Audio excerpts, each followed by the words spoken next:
Sorry about that. How's it sounding now?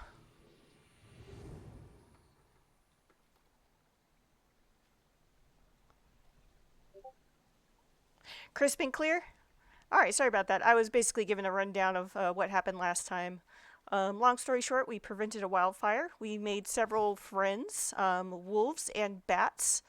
Um, and we are gathering treasures, finding out about the other dragons that live around us.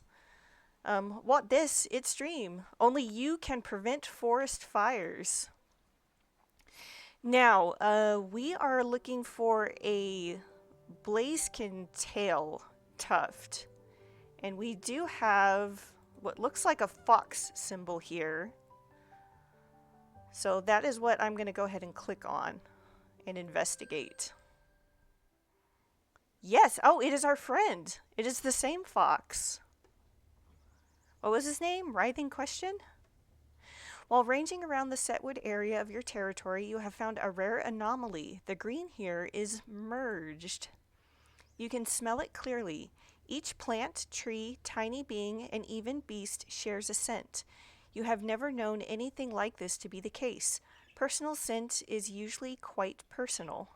What is even more interesting is that the shared scent is highly reminiscent of a kin in some ways. Why, why would kin essence flow in such diverse forms of life? Why should so many share one taste, one scent?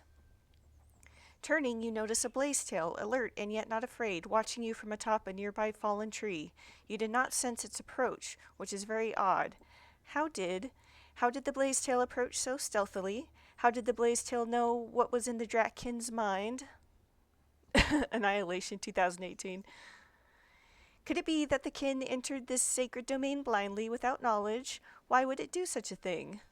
Questions, questions. They fall like drops of water from the sky, innumerable and fated,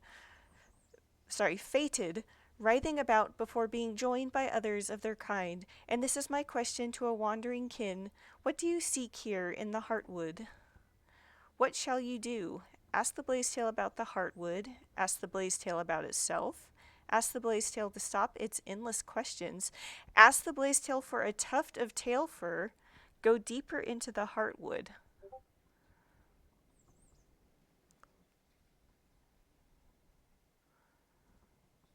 I'm going to go for it. I'm going to ask it. When you at last manage to locate it, Writhing Question is understandably hesitant to let you remove the tuft of its perfect tail, but it agrees, in question form of course, to give you what you seek if you can bring it a fine long ear to feast upon, and then defeat it in a fair riddle challenge while avoiding thinking of the color yellow and keeping your tail held to the left.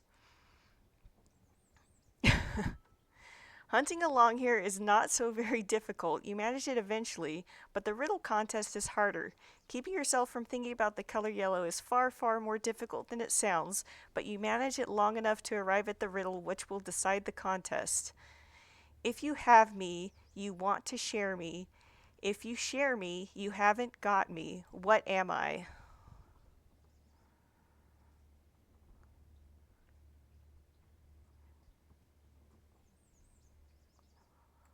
Oh, a secret?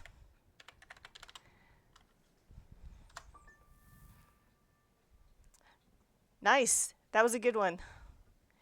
Your superiority is proven, and the Blazetail is defeated. It nibbles off a small tuft of white fur from its beautiful tail and leaves you. The scent of its humiliation is very, very sweet upon your mind.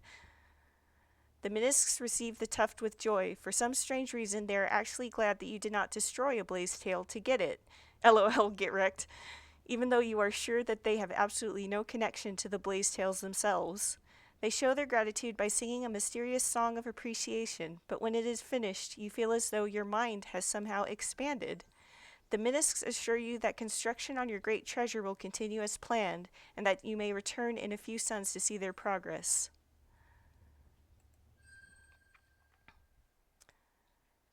Look, the Blazetail is connected to that dragon. I'm sure I'll be able to talk to the Blazetail later. It'll be fine. It'll be fine.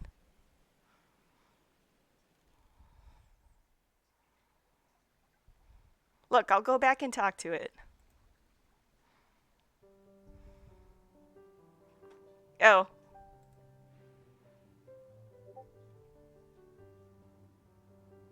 I'm sure it'll be fine. It'll be fine.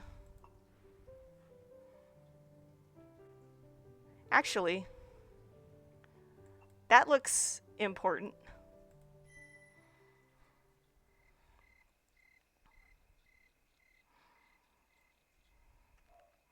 It is evening. The dying sun is cradled by the tender horizon. The stars are being born, and as you lie beneath them, enjoying their beauty, you are dazzled by a sudden flash of light. A bright sphere is drawing a streak of light across the sky, a star descending from the great above, screaming as it falls, and you realize it will land in your territory. You find yourself running towards it, the hunter within awakened. The falling star crashes just out of sight. You feel the impact in your heart bone. A shockwave of dust and light explodes through the nearby trees. Oh. As reality settles from the fall and you emerge from the green, you see before you a crater in the earth, a hole many body lengths wide. In the center of it, the Wuzza star lies nestled and smoking, an offspring of the beyond. The smell is like no fire of this world. Cautiously, tongue flicking outward, you venture down into the center of the pit, one paw at a time. Upon reaching the star, you look more closely at its surface. The beautiful and oddly shaped rock appears riddled with small indentations, glistening and gleaming in the light of the new risen moon. Heavenfall Shinestone, a grand treasure indeed, though you have no idea how you'll get it back to your lair. You are still admiring it when a strong wind blows and the stars above you are obscured by a huge winged shape. Oh! An enormous kin lands on the cusp of the crater. It is several times your size, more massive even than Darktooth. It must be nearly as ancient as Earth herself. Its thick lapis armor smells of brine, and its armor bears ancient scars uncountable. It stands proud and tall, looking down on you and your treasure-to-be with eyes of black and gold. He's in my territory. All treasures within it are mine. Slowly, it reaches out with a warm and soft song. O little childkin, know me, I am Fathom, mate of the great blue, and knower of its inner ways, from turnings beyond thought. Your dry domain is blessed this moon with a fallen sky egg. My truth-drowned mind wishes to reach beyond blessed earth, to know what lies beyond. I have known the lower void, furthest depths of the blue, and now I must know the upper void, the above everlasting. Thus shall I receive from you this fallen star, and the wealth and mysteries which lie within. Excuse you? The song is outwardly gentle, but the colors and tone make it clear that it expects you to give over this great treasure. Tradition will dictate that it is yours, having fallen into your territory, but what will you do? Oh, flatly refuse to give it over under any circumstances, politely request a treasure in exchange for it, politely challenge Fathom to a battle of wits for the treasure, give the item to the elder freely. Yeah, I'm going to request a treasure in exchange. The elder indulgently listens as you fold back your wings in a display of humility and requests that tradition be honored with an exchange of goods. You acknowledge that Fathom is powerful enough to take whatever it wishes, but you believe it to be honorable.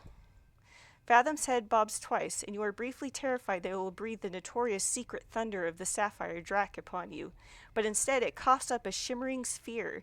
It glistens in the dirt like a perfect miniature moon. This is a pearl, born of the discomfort of the voiceless, shaped over many turnings by secret dwellers of the great blue. My trove is rife with these baubles, but in the dry lands such a thing is rare. I offer it in exchange for the sky egg. While much smaller than the fallen star, it is quite beautiful indeed, and worth many shiny things. The elder's thought colors make it clear that no better offer will be forthcoming, so you meekly accept the pearl. Satisfied, the elder seizes the sky-fallen object, wrenches it from the ground, and flies off with it setwards into the cool evening air. Your prize is a little too large for you to safely swallow. You carry it back to your lair in your mouth like an egg and place it carefully in your trove. You have given up a greater treasure for a lesser one, but at least you have obtained something. Had you attempted to fight the elder, you might have lost all, including your life. Considering that truth, you have done well.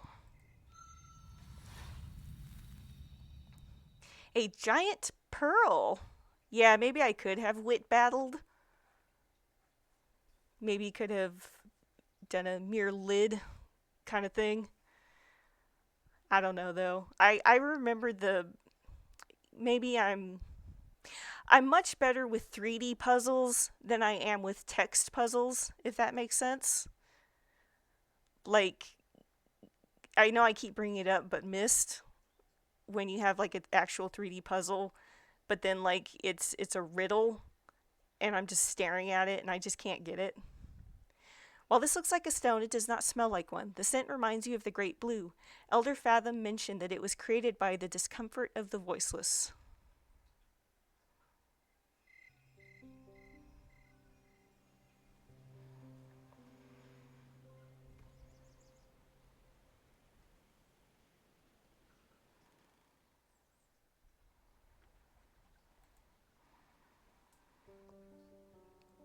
I'm gonna look at the aliens. Let's see what they're doing. Yeah, there they are. Aliens. They barely make any sound as they move from plant to plant, touching a leaf here, caressing a flower there with their long-fingered forepaws, their small mouths. Yeah, the wrestling ladies. Their movements are measured and slow, as if every step, every gesture was carefully planned. They are brightlings. With their mostly hairless, untailed bodies and stilt-like legs, they bear some resemblance to other seed species such as the no-tails and the delvers, but they are altogether different in scent and in spirit. A facade of no-tail birther scent cannot hide their true aroma, which is like blackberries and lightning, holding not the slightest trace of decay. Each of their scents are exactly alike. As for their inner essence, you cannot see the elemental spirit lines of their true selves at all, but rather their whole bodies seem to glow faintly. Are they made entirely of tiny spirit lines, or do they have no true essence at all? Both seem impossible. At the moment, these three are engaged in touching, smelling, and occasionally even tasting every tree and plant they come across. They never destroy anything, though occasionally they pick up a fallen leaf or pull up a small herb or flower whole, still with its roots in soil, and place them in a small sphere of melted sand briefly before carefully placing them back where they were. What will you do? Approach them openly and interact with them, silently observe them, hunt one, avoid them entirely. What do you guys think? No, I'm not. I know exactly what you're thinking. Don't say it. Do not. Silently observe them. Let's go ahead and do that. You watch them deliberately wade through the forest like the long-legged spillbeers of the marshes, graceful in their actions. You realize that they never investigate the same organism twice. Once a plant has been touched, smelled, tasted, and put into the sand melt sphere, others of its kind become uninteresting to them. You also notice that are somehow linked, as they seem to know what the others have already examined, though no sound passes between them. They make no dances, and they do not look each other in the eye, so mind song should not be possible. What will you do? Bring them an unusual plant, continue to observe them, retreat before you are discovered. Do we want to bring them an unusual plant? Oh, hey, what about that plant we found? The one that made us all goofy. Yeah. Okay, I'm going to choose that in case that is the one that we bring them. Yeah, the medicinal plant. Oh, it wasn't. I was hoping. You make a small trip down to a nearby spring where an herb grows whose scent you have never smelled elsewhere. Are we sure we haven't smelled it elsewhere? Digging it out from the ground with the roots intact in case that was important, you bear it in your jaws and offer it to the brightlings. When you place it on the ground before them, one of them picks it up and begins to deal with it just as the others, but the other two remain stationary, staring at you. I know, you wanted to get the fairies high. You still cannot detect a mind to sing to, despite looking directly into their eyes, but something like a song is beginning to enter your own consciousness. It is almost as if yellow poppy seed hemlock. I'm about to get sampled. The next thing you know, sun has fallen, moon has risen, and the brightlings are gone. I done got sampled. And the brightlings are gone, leaving not even a scent trail behind. You have a headache, and there is a tiny sore spot on your body, as when you are pricked by a very sharp thorn. Oh no. You make it back to your lair and collapse. Questions will have to wait until later. What are the brightlings, and what do they hunt? We done got probed. Maybe we should avoid the aliens then. Oh, hey, these guys are done. Sun rises and falls, and once again you return to the Minisks. Their unliving creation for you has begun to take shape. It is a geometric curiosity with triangles joined together in a difficult harmony, and once again they dare to request a favor from you. It takes quite a bit of time before you fully grasp what they are asking for. They need the green-orange kind of shinestone called copper. There are small amounts of it in the shiny things you might find all over the land. They will need twice the number of shiny things as you have claws, both for their own purposes and to finish your gift. Enough of this nonsense. Rip their undeniably beautiful lair construct from the stump and take it back with you as a treasure. Give them the many shiny things they are asking for. Leave for now and return later. Well, we're already sunk cost fallacy. Yeah, that's a lot of shiny things, but it's probably worth it. So, you deliver the requested number of shiny things, certainly a noticeable reduction of your trove. It hurts you deep within to see such a thing. The tinylings promise that when next they see you, you will have your prize. Fingers crossed.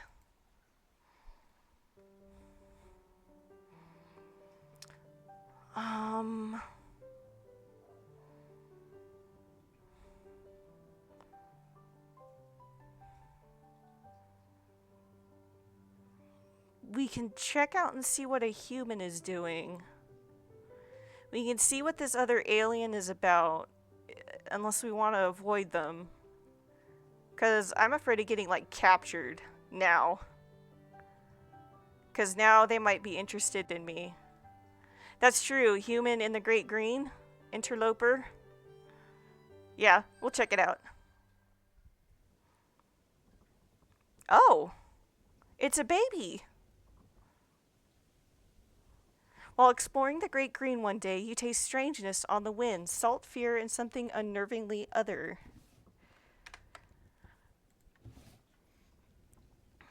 Yeah, following the scent, you soon discover a lone no-tail hatchling, stumbling through the green on its insufficient legs. I knew you were going to say it. We're not going to eat the baby. A pet? Actually, yeah, a pet. Teach it tricks. How to train your human.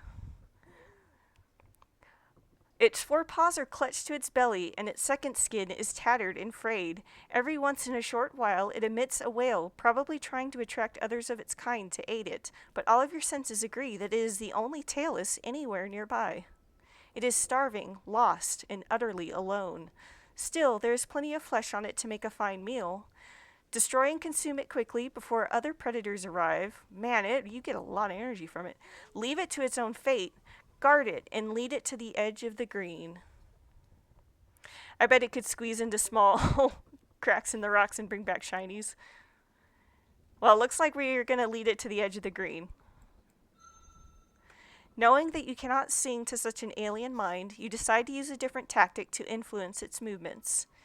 You show yourself to the grotesque hatchling at calculated times and places. Fear causes it to run away in the opposite direction. In such a way you heard it coldwards towards the lands inhabited by no-tails. So we terrify this child. However, a tangy breeze heralds oncoming danger. Another predator, a great slide claw, has sensed the lost hatchling and is interested in consuming it. Will you bar its way? Yes, I will risk myself against it. No, that is not worth my own potential destruction. Well, we're in it.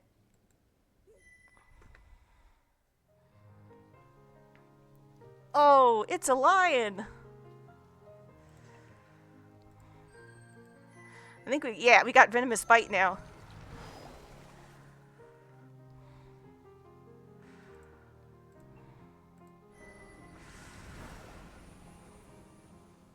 Dang. Yes! Get in the car.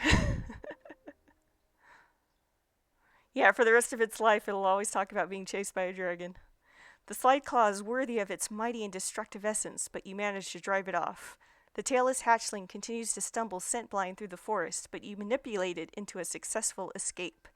In the end, you catch nothing at all that day, and your core berates you with low growls as you watch the helpless hatchling leave the great green and into the tainted lands close to the hive of its people. What moved you to forego an easy meal? Could there have been any benefit in such a behavior? Perhaps you yourself do not know. Strange and mysterious is the one song. Actions have earned you a reputation of compassion and self-sacrifice. Well, I'm glad I'm glad I clicked on that. See, you just never know.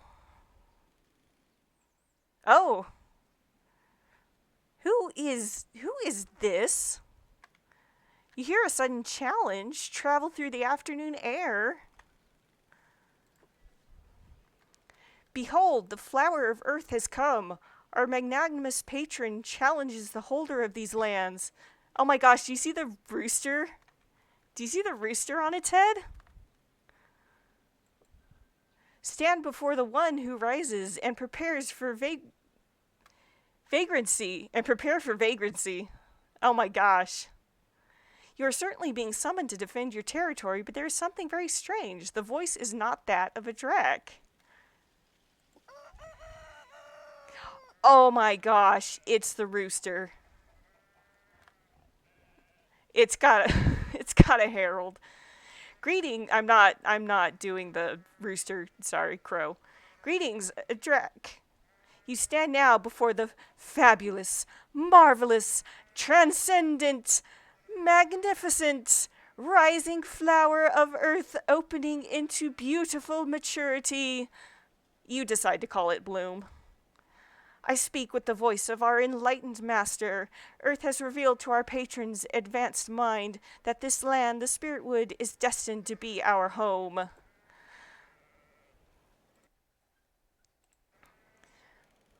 Soon the green shall be transformed into a bastion of our prophet and liege, and all who wisely worship this pure and perfect mystagogue. Is that even a mystagogue? Yeah, that mystagogue. Okay. If you are so cursed and miserably foolish as to stand in the way of perfection given flesh, state your terms of defense, but beware! Would you make a challenge of battle? All of these warriors you see are one with the master and will fight you together. Against such unity you have no hope. A challenge of the mind, all of us are one in thought. What riddle will you pose that one of the many will not know? You are already defeated. Depart with grace and let not violence mar the wedding of this land to its rightful overlord.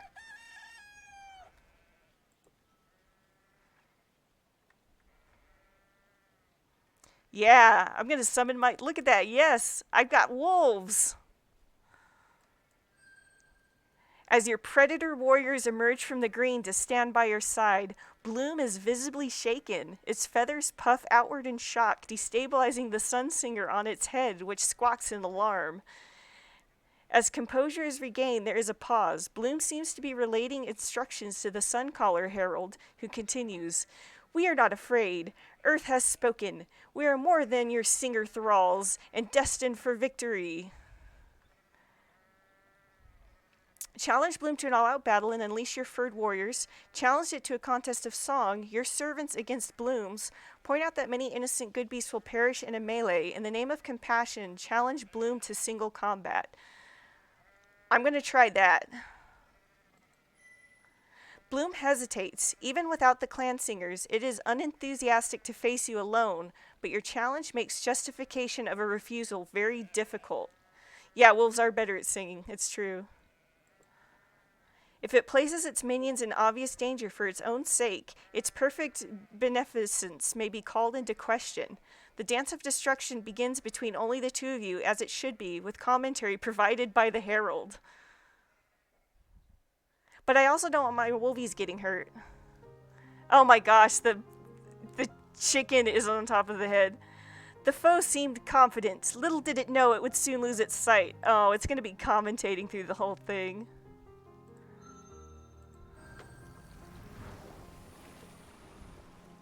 Oh, I already won. Dang, Bloom is really weak without its buddies. Absolutely wrecked. Bloom has been defeated and driven away. Victory is yours once more, as is another feather token of your power. Do I get to keep his rooster? Or its rooster? As it passes out of your territory, you hear Bloom's herald announce, "Rejoice, believers in the perfect one. Our Hierophant and Overlord reveals that this was not the promised land, but merely a test of our loyalty, which we have passed. Rejoice!" Oh my gosh. Most good beasts, however, are quite aware of the truth. You have crushed another invader, and the spirit wood, heart of the great green, remains yours, and yours alone. Absolute spitting of the truth. An elegant plume. This is a colorful and elegant feather from the crown of Bloom, the beast-shielded invader whom you bested.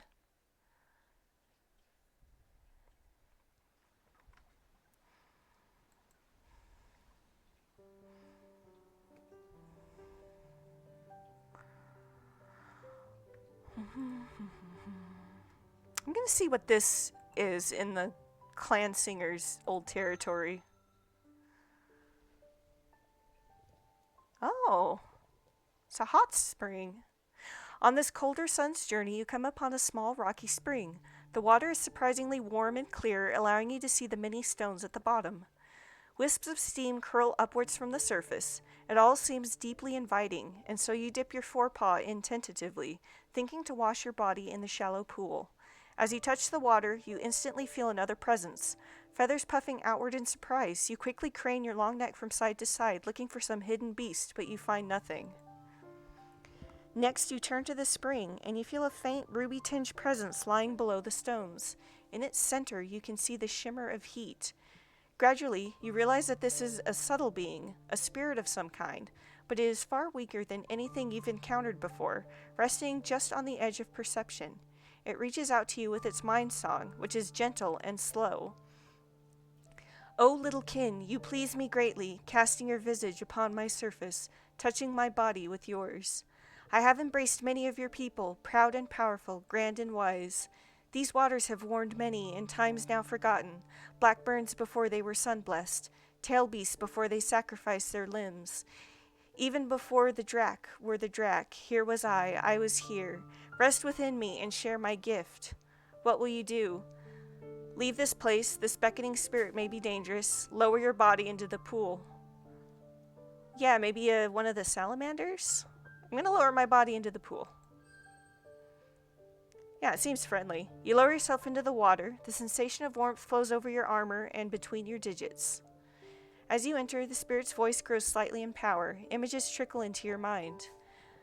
"The touch of bodies great and small have I known. Minds deep and shallow have opened to my song.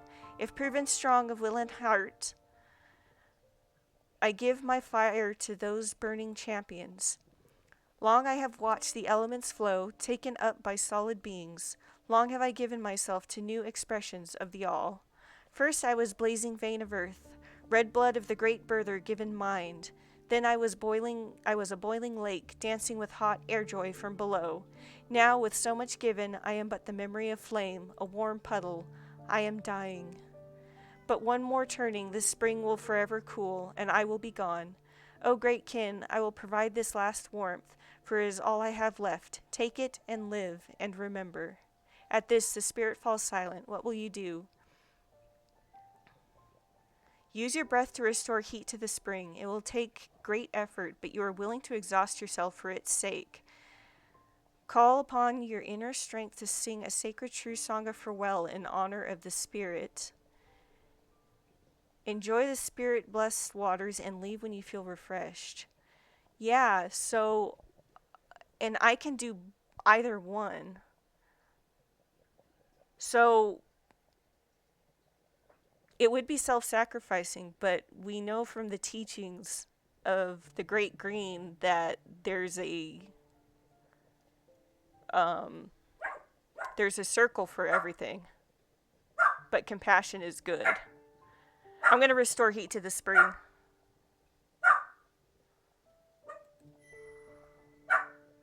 A strange feeling arises within your breast, something difficult to describe. A desire to not let this beautiful being fade away without one last dance comes upon you. Is this the mysterious force called compassion? It is simultaneously wonderful and sorrowful. You close your eyes and focus your inner fire, bobbing your head several times to call up more and more fire seed, and then you dip your muzzle below the waterline and breathe it into the water and heated stones. In your mind, you envision life and power flowing out of you and into the dying spirit. Each stone begins to glow brighter and brighter, and tiny pockets of superheated air form on their surfaces. You continue, breathing again and again, until your vision swims and your tail quivers with exhaustion, and still you breathe your own energy outward as fire, inspired to move beyond your limits for the sake of this ancient giving spirit. Finally, the spring is not merely warm, but truly hot, bubbling constantly of its own power. Satisfied, you raise your head proudly above the water and project a soothing mind song.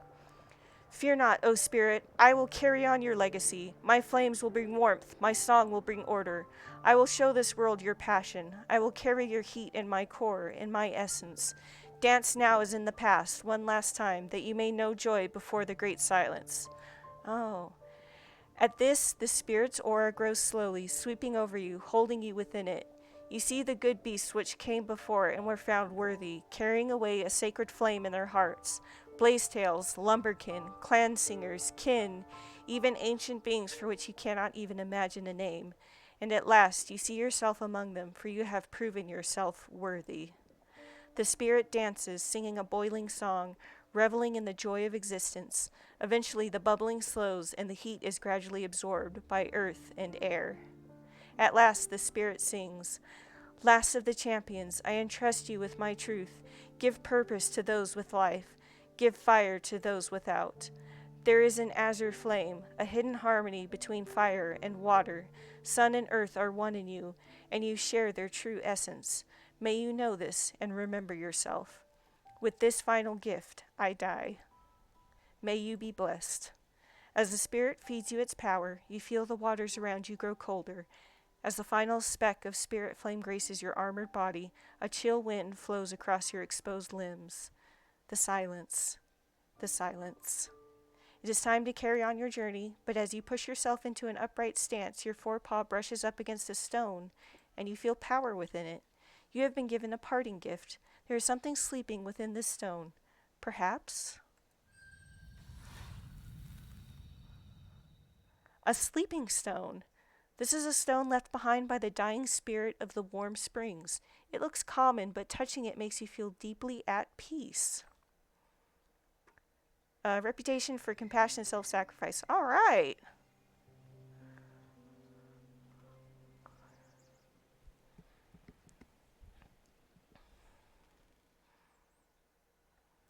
Man, boo-hoo-hoo. Looks like we gotta eat. Let's try Ann Piggy.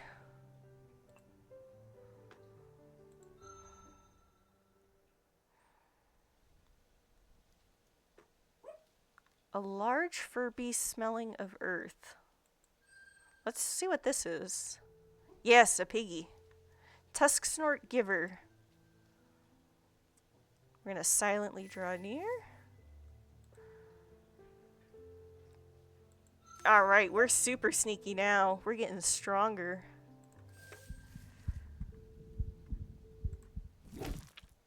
Oh! It's super strong, though. It's pretty weak.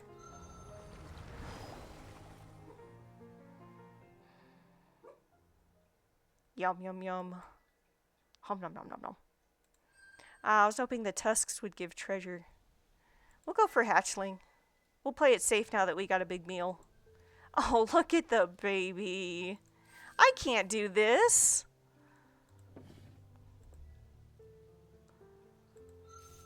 Oh. Look at the baby. The baby's so cute. Am I aching for some bacon? Yep, yep, yep.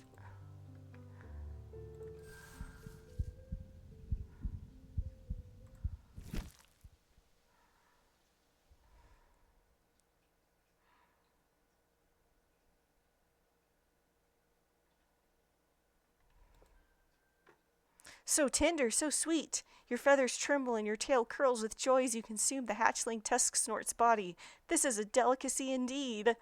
Oh, rub it in. You've gained a lot of energy. We actually don't need to hunt anymore. We're done. So, we're going to retire. That completely filled this up.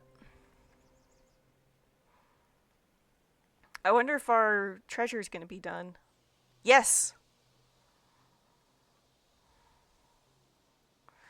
The Minisks have prepared a prismatic welcome for you this day. Your gifts have allowed them to make great progress on their mysterious mission. Their songs of thanksgiving echo 1,000 colors in your mind. I know. The one time I eat the baby, and you're telling me you can't believe that I ate it? You wanted this. Their songs of thanksgiving echo 1,000 colors in your mind. Joyfully, hi Fade. Come here, bud. Joyfully, they present you with your reward, a shining confection of oddish material. They explain that it will continually broadcast a living song which will somehow hunt your mind for gaps in your understanding of the one song and fill them. In all honesty, most of their explanation was too complex for you, but you gather that this will automatically build your elemental mastery daily. Whoa! A perpetual pyramid. Your support of and patience with the tinylings have earned you this strange and wonderful treasure.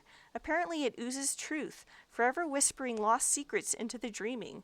While asleep, you may gain mastery in the elements. Depart with your prize. Now that they have completed your reward, rip their crystal hive from its foundations and take it as additional treasure. We will depart with our prize.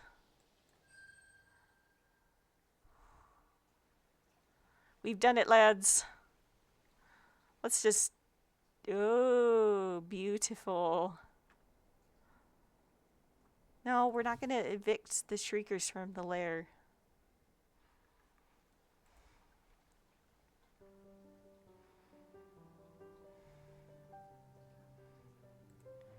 Let's see what this is.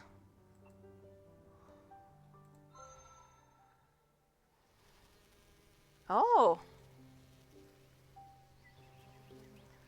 Many are the tiny beings of the Great Green. Most have oh, not the bees, not the bees! Most have 6 legs and are clad in colored armor, hopping, fluttering, or marching to and fro alone or in harmonious swarms. Though crunchy and tongue-amusing, they are generally much too small to be of notice to a mighty kin.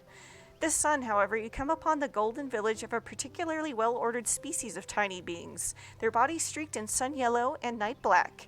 You decide to call them honeybuzz, for the sound their wings make and the strange syrupy substance with which they fill their hexagonal homes.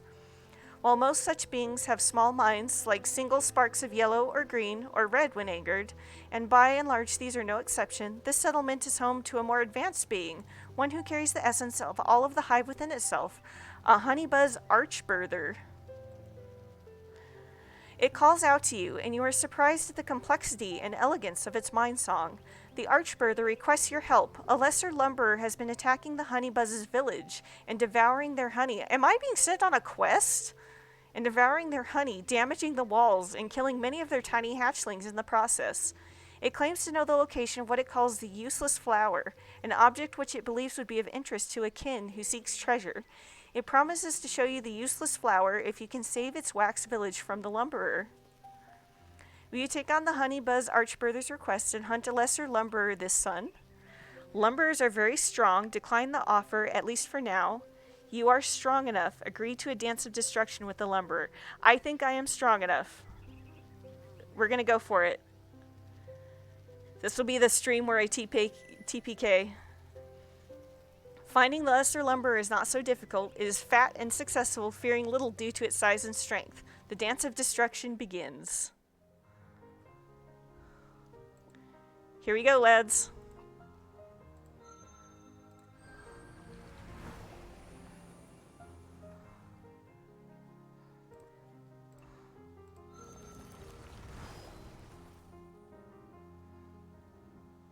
I think we're doing good.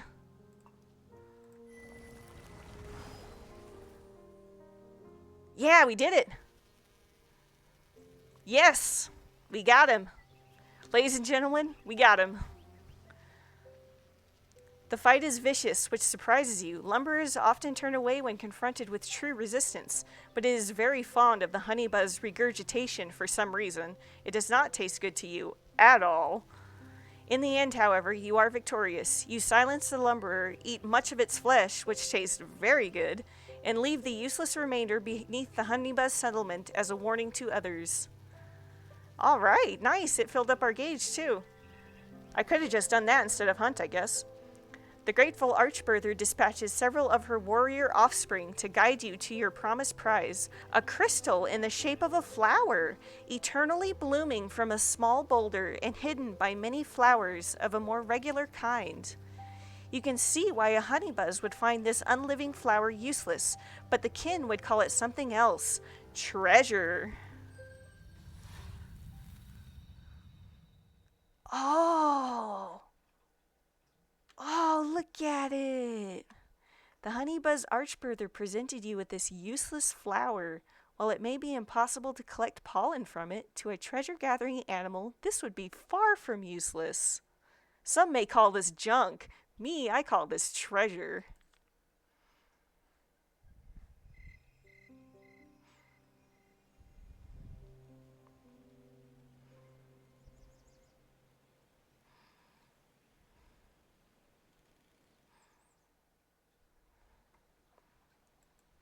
All right, another day. Let's see. We've got a little piggy symbol over here. Let's take a look at what this pig is about. Oh. In your wanderings, you have come across a clan of tusk snorts. Truffles. Yeah, that is a truffle down there. In accordance with their way, all of the adults are birthers. Givers are exiled once they come of age, doomed to wander alone, and they are led by the eldest, who has overcome many trials, birthed many young, and seen many turnings. See, there's the baby. The baby's fine. Nothing happened to the baby. This group is slightly larger than usual and seems to have some purpose.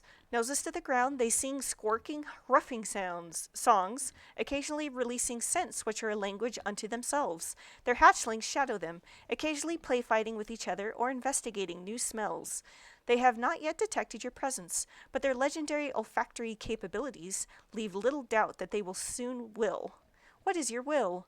Hunt a tusk snort hatchling, hunt a tusk snort birther, reveal your presence and communicate with them. We are going to communicate with them because we don't need to hunt. And we want to see what they're doing. You allow yourself to be detected and approach, holding your body... Oh, sorry, it just like snorted right in my ear. Holding your body in such a way as to make it clear that you are not hunting. Nevertheless, the birthers gather together, herding the hatchlings toward the center for protection and forming a defensive phalanx. Their eldest, however, releases soothing odors, and with a series of reassuring grunts to its fellows, opens its mind to you. When you inquire as to their purpose here, you receive the following reply. We seek the flavor blessings, soft, black, and sweet, dark, savory fungoids brooding within the great mother's flesh. Only tusk-snort noses are so keen, so refined as to scent them. Great honor shall be bestowed upon the one who finds the most, for it is the fungal festival, the yearly truffle hunt. Oh my gosh, they have a festival. What will you do? Attend their festival as an observer. Perhaps you can learn from their scent strategies. Announce that you'll become a contestant and hunt these truffles with your superior senses. Their eldest is a good beast of many turnings. Perhaps spending your time conversing with it about its culture and people would be best. Challenge would be fun.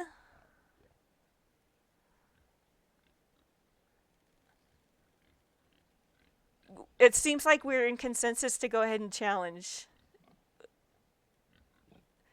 But yeah, wisdom would also be good. That was what Darktooth told us to do, was to observe and learn from the other good beasts. Let's go with wisdom.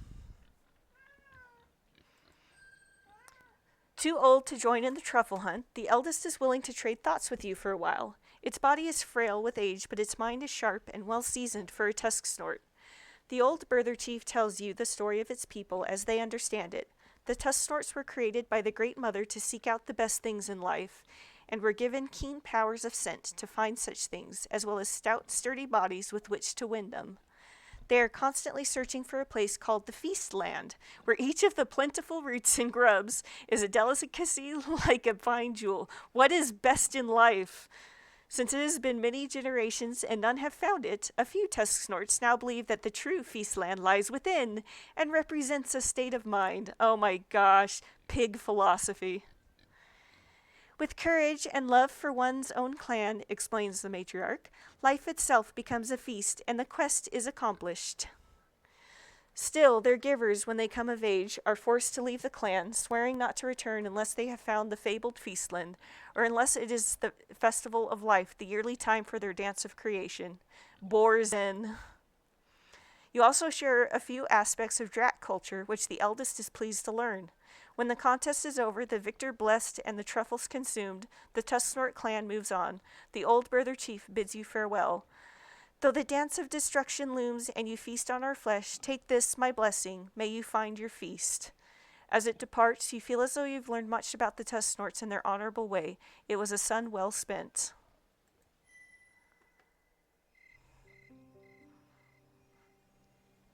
Yeah, I bet that's going to be useful later. And either way, that was extremely amusing. Yeah, that is a very good wisdom. Maybe the feast was inside us all along. Alright, we got one more little animal up here. Take a look-see.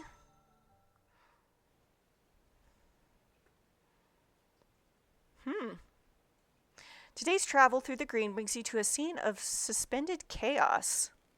Maybe the real feast was the friends we made along the way. What is this, the menu? Before you lie signs of a small yet vicious battle. The base of trees scarred by claw and tooth, dirt ripped from the earth in half-realized piles, spit and froth coasting large chunks of half-chewed tree armor. Oh no, I know where this is going. Though you search for tufts of fur, feathers, or the scent of spilled essence, there are no signs of any injury. Can I get out of here? If you look at the scene as a whole, you can almost see how the battle unfolded. Each advance and defense as they fought onward into the wood, leaving a trail of oddly clean destruction behind them. Happy cannibal noises. You may follow the battle further to its source or leave the creatures to their combat and do something else this sun. 2 battle-weakened creatures would prove an easy and filling meal, but there is a strangeness here which threatens to be deadly. On the other hand, if you do not investigate, you may never know the truth of the matter. How will you proceed? Follow the odd combat to its source, deny curiosity, and refuse to investigate or intercede in this matter. Yeah, we gotta follow it to its source. We are the Fang of the Green. Yeah, it's a mystery. You steel yourself and push on into the forest. After a short hunt, you reach the source of the devastation. Oh yeah, it's rabies. I knew it. It's the hydrophobia. You steel yourself and push on into the forest. After a short hunt, you reach the source of the devastation. Let me take a look here. Yeah. That's what we call the hydrophobia. Oddly, it is a partnerless dance and a single lone beast. A greater stink strike. Oh no, it's a marten or something. It's a stinky boy. Yeah. Panting and drooling, stares blankly at the damage. It turns to you and projects a mind song, unnatural and unclear, like burning water. Inside, it lives, grows, it burns, must share it. Don't want to share it, don't want to obey it. Don't fight. Fight, spread, it hurts. Please run, please die. The creature bares its teeth and snaps at you, scratching the ground. It moves erratically, and its body twitches and pulls on itself as if fighting its own urges. What do you do? Face the creature in combat and destroy it. Withdraw and let the creature live. Convince the creature to allow you to destroy it. And I am green on that. Yeah, I think I can convince it. You gently step back, keeping your distance. You feel the pain, despair, and confusion. Whatever is inside this greater stink strike is tearing apart both its body and its mind, and the agony must be unbearable. You pour truth outward in song. Good beast, I know your pain, your rage, and your fear. The shadow of destruction lies heavily on you, and you cannot escape. Soon it will claim you. Yet you have one final choice. The wrongness within you hungers for more. It wishes to spread to others, to drive your people, all people, to madness and destruction. Recall the courage of your tribe. Remember the honor of the stink strikes, who have driven away mighty foes by their courage alone. Let me bring you a swift and clean end, so that the wrongness shall die here, and your children's children will live in peace, in a great green, free of its evil. The power to bring this to a true end lies now with you. Submit to this good destruction, and rest at last in peace.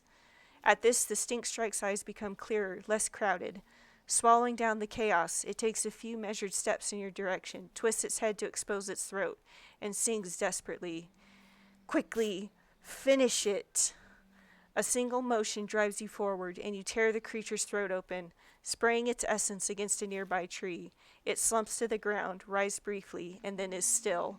You waste little time, burying the body deep in the great mother's flesh. Finally, you bow your head, committing the noble fur beast to your memory. Even with its mind being eaten away by whatever was inside of it, its spirit was strong enough to submit to your justice, going willingly to destruction so that others might not suffer. Truly, this was a worthy child of the green, and though others may never know of it, many were spared by its sacrifice. In such ways is the world slowly saved every day by the good. Nice. Sad. Man. So yeah, it's good we did that, because we gotta protect the green. It's our territory.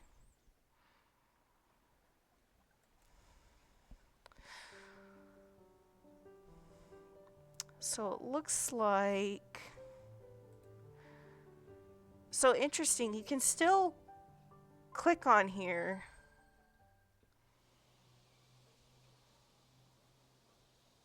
I just kind of want to see, because you can still... Yeah, you believed your business with the Minisks concluded, but as you passed by their settlement on a latter sun, its lights flash as though to gain your attention. Curious, you turn aside. The Minisks have, it seems, been experiencing great difficulty on account of a simple, innocent foe, water. The falling rain has been flooding their shining transport lines, and the constant humidity is slowing their progress as they labor towards completion of their mission. They ask your permission to move their entire colony into your dry and stone-sheltered cave.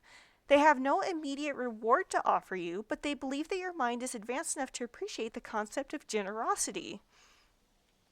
They have to explain that concept to you several times, and eventually you do understand it, though you still doubt its value. Having their hive in your lair would beautify it, but these beings are strange and other, and not knowing their true purpose, you know not what weal or woe they may bring. What will you do? Yeah. I'm thinking, yeah. We have a little alien civilization in our cave.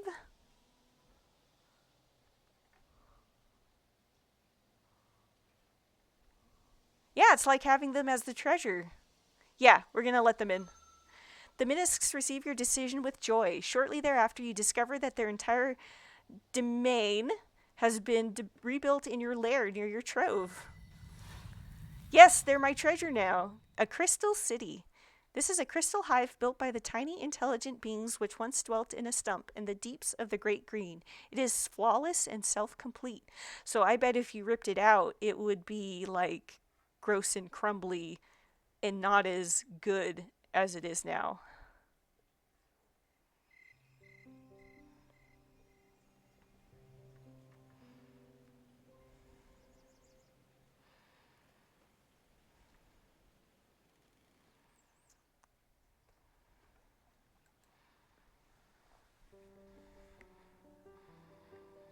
So that was cool. Alright, now let me see here. I think these are just general places where you can find treasure. It doesn't look like we've got any story, except for the alien. What do you guys think? I'm a little nervous doing one more alien thing because I'm afraid of getting, like, caught.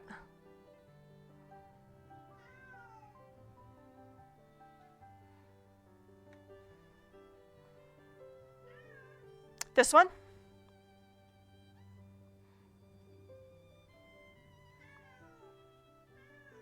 The one... That is the herb. So I think we can go back and continue taking the herb anytime we feel like it. You just lose out on a day.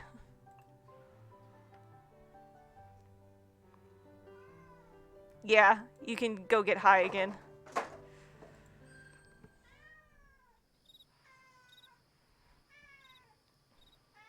Yeah, let's go look at some treasure. Here where Earth begins to rise skyward in browning folds, you make an interesting discovery. Several large stones are birthing glistening progeny. They burn softly with a color which reminds you of sun. Perhaps Earth longs for him, and made these in her yearning. These are not metallic shinestone, but gems, and will not be melted by your breath. Extracting them from the stones will take much time and care, but such shiny things as these would be highly prized by any kin. What will you do? Use your teeth and claws to extract the treasure. Use the shake stick to extract the bounty. Nothing for now. So we stole that shake stick when we were a baby. We can use that now. You grasp the shake stick in your maw, aim it at the boulders, and press the indentations with a foreclaw. The air pulses with ripples like the disturbed surface of a pond, silent but still rattling your teeth. The stone grasping the treasure is broken apart in shuddering fits right before your very muzzle, releasing chunks of its precious bounty. The crystal fingerlings are then easily pulled out. Their apricot sparkle looks even more fetching when they find their new home in your trove.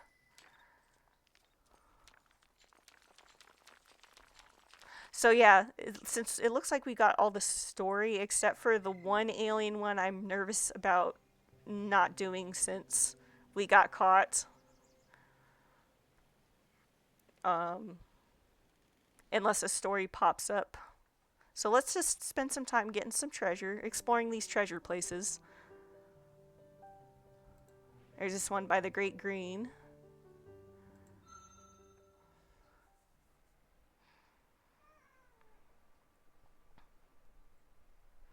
A brief but harsh bout of rain drives you into a small cave while exploring the sacred veil. At first it appears unremarkable, but then you discover that it is home to rosy treasure.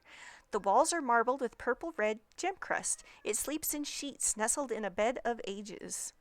It is too infatuated with the stone to be parted by your claws and teeth, however. You will need some other way of coaxing it forth if you wish to add it to your trove. Go and ask Startooth for advice. This will take one additional sun. Use the shake stick. Extract the raspberry treasure. Alright, so we do the whole thing with the shake stick, air pulses, broken apart, and we remove them and decorate our lair with them. Yeah, I'm really glad I stole that shake stick. I had to run for it afterwards. but it is coming very much in useful in this stage of life.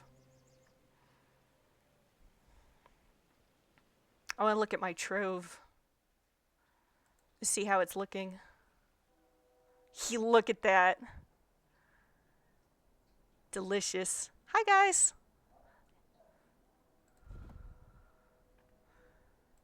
It's definitely getting delightfully chonky. All right, let's do this treasure trove here.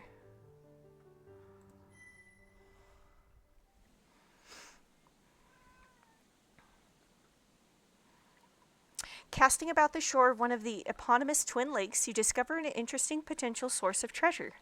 Though it gleams like rarest shinestone, it is not, nor is it a gem. It is amber, made out of the essence of trees and refined by time. Water has cleansed and polished it to perfection. There is, however, an issue. The majority of it is trapped beneath quite a few large stones. Moving them would be of no challenge to an elder, but unfortunately, thousands of turnings stand between you and that vaunted title. Will you put your strength to the test? Yes. Okay, so we're yellow. We're going to give it a try. One by one, you put the various members of your body to trial against the massive stones barring you from your treasure. Your forepaws, your head, your tail. None are strong enough to budge the stones. Aww. Eventually, you resort to simply slamming your whole frame against the pile.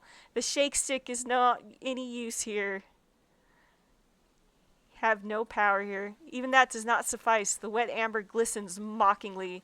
Frustrated and exhausted, you finally give up and return to your lair. The amber did not budge from its spot. Trying again is possible, but this is a rather exhausting way to build strength. I've gained some fire mastery.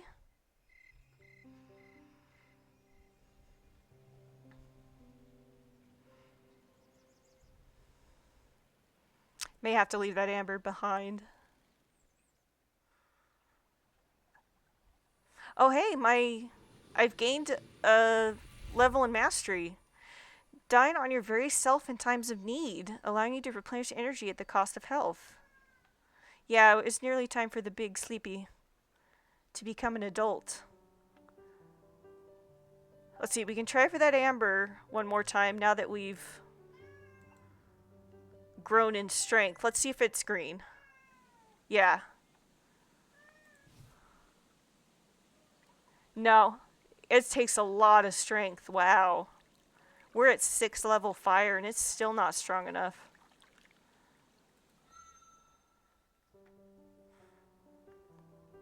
Alright, let's see what we can find here. Shake stick, shake stick, shake stick. Earth's flesh is tumorous and uneven in this part of your lands. Vague hints of decay and shinestone linger in the scented mists. A wafting taste of something quite foreign stirs in your mouth whenever you lie atop one of the strangely soft hillocks here. Could one or more of them hide a secret? What will you do? Spend a sun digging randomly among the protuberances. If there is a shinestone here, the lodestone can lead you to it.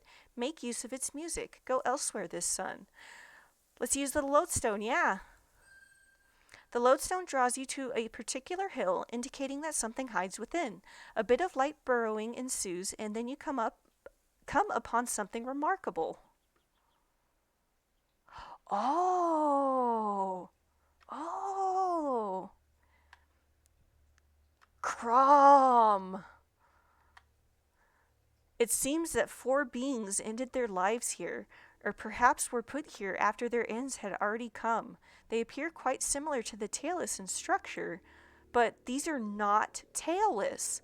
Well, they have no visible tails, but they are not the no-tails, which infest certain areas of the world as you know them. All the music. They are larger, and their skeletons are more solid and compact. Their head bones are thicker, with apertures suggesting larger eyes and noses than the tailless. And their scent is quite different, earthier, stronger. What were these? The 4 are, or were, seated facing each other of the 4 directions. Sigils festoon the walls and floor here, similar to the sigils used by the mine song of the Drac, but again slightly different. You can pick out a few words: failure, disappointment, rejection. If you had to guess, you would say that these beings, whatever they were charged with guarding or protecting something, and that they failed. Not these four specifically, but rather their whole people. These four seem to have tried to reverse their doom and find redemption, but despite their courage, all they found was destruction. In any case, these bold not-no-tails seem to have been entombed with gifts of silver and black stones of various kinds. The sigils are also black. Perhaps that was a sacred color for them. You gather up everything here which seems attractive to you, and press back out into the gray light of the outside world. Tomb Raider. For some reason, a thought occurs to you. Perhaps you should cover up the chamber again. It is probably just an instinctual drive to bury your findings so others do not take them from you, but there is nothing valuable there now. Will you spend some extra effort to cover up the hole you have made? Yes. No, allow nature to reclaim this place. Yes is a hidden option. Yeah, don't get haunted. So I'm going to select yes. I did lose some energy doing that, but I think it's worth it. Covering up again is a tiring process, and you wonder several times why you are making yourself do this. There is nothing left to steal, and no other reason of which you know to cover up the bones of dead beings, or keep them hidden from the elements. You can't help it, though. Something is compelling you. When you pack down the dirt with your body, flattening it with your tail, a chill runs down your spine. Puffing out your tail crest. Yeah, you're right. You don't get chased by angry skeletons, you're correct. That night you dream of huge, shadowy warriors decorated with black jewels, clutching dark cutting shards in their forepaws, fighting desperately against an endless tide of no-tails. Though the dark ones are brave and strong, the tailless are simply too many, and one by one they fall. But although the judgment of destruction is never wrong, looking on, you cannot help but feel that this should not have been. When you awaken, a feeling of despair lingers in your mouth until you wash it away with a drink from the hilltop spring. The past is the past, and dreams are only dreams. Are they not? That was hidden. That was definitely hidden. Which makes you worrisome because time is running out. It's like, oh no, what have I not discovered? Oh. Oh?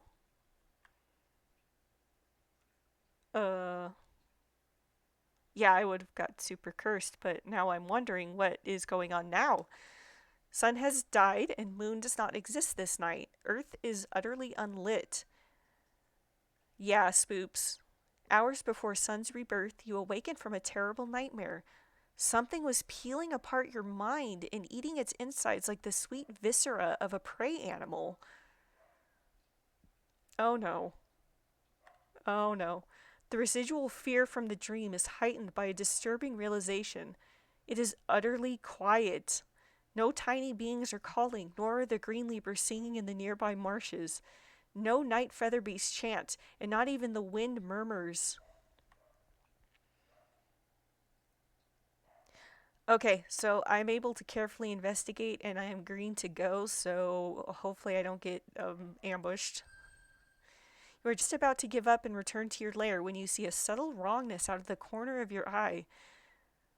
The shadow, I'm looking at the trees now, scared. The shadow of one of the trees there is somehow incorrect. Something is lurking there, modeling the deep shadows. Oh, it's a dragon!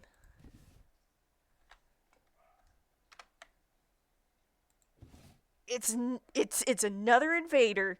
It's not announcing himself. Why does nobody obeys the rules except for me? You leap at it, and you see a pair of baleful, rose-colored eyes briefly before it retreats from your attack, blending into the darkness again. A cold, sickly song scrapes across your mind. I am the creeping end of your dreams. I am the hiss that slides through the darkness, erasing light and safety. I am the murmuring destroyer, slaying softly, softly, softly. You decide to call this being Whisper. I cannot be seen nor smelled. My flesh is air, my bones are water. This land is already mine. Please do not flee.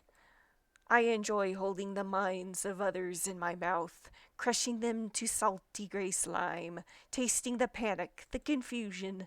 I savor the fear of my prey and the despair of the moment they realize that they will perish without even seeing their destroyer. Please do not flee. Stay and become one with the quiet horror. Its sigils are like a tiny being crawling aggressively, buzzing inside your mind. It will not go away. It hurts just enough. Just enough. What will you do? Ask Whisper what it wants. Summon your Shrieker allies to aid you. Creeper, no creeping. Use your camouflage ability to disappear from Whisper's sight. Try to withstand the mental attacks and find Whisper with nothing but your own senses.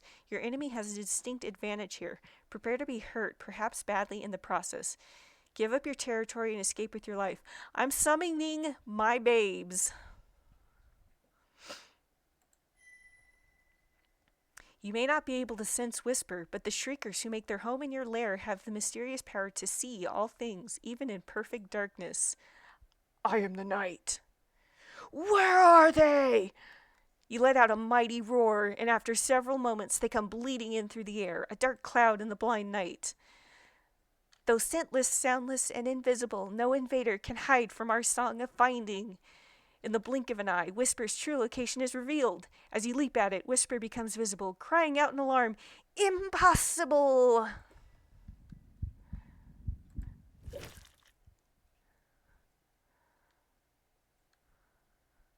Oh, look at that. Did I just defeat him without... The shinestone ring around Whisper's neck shatters, and the kin lets out a shrieking roar. LOL wrecked. Enough! Whisper breaks away from you, flattening itself to the ground. You see its body clearly now. Somehow it is colorless, save for its eyes, which are like the essence which now stains its armor. Do not behold me! Turn away! I was created naked of blessed color, so easily hunted, so easily seen. I will not be seen. Striking you with a final mind lash, the invader flees away. It is over. A plume of the defeated kin remains on the ground. It is completely devoid of color, though this makes it rather striking in its own way. It seems that Whisper was using some kind of artifact of the others to hide itself completely. You wonder how many prey animals fell victim to the silent killer. Their minds screamed to pieces without even seeing what was destroying them. Still, while its ability to hide may not have truly been its own, Whisper's mental prowess was natural. It is unusual that one so young would be able to master the mysteries of air so well at such a young age. It did not behave according to tradition, issuing a proper challenge and revealing itself as a Drac should, but there are only 2 great laws and 1 lesser, and it did not violate any of these. Bitch! Yes, do not perceive me. I pretend I do not see it. Such behavior, paired with its unusual form, will make it difficult for it to find a partner to create with, however. Having a choice territory such as yours would have been its only real chance. Now that it has been stripped of its artifact, its survival is unlikely. Violating tradition can be a powerful tactic, but all things come at a price. Ghost Feather. This is a colorless feather from the crown of Whisper, the lurking, blade-minded invader whom you bested.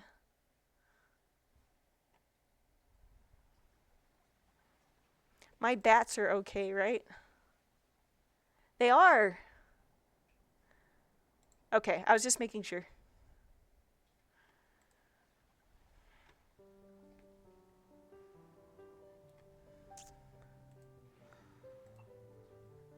Alright, let's check this treasure. Oh! A crabby. The Great Blue. An endless shuddering plain stretching setward to the far horizon.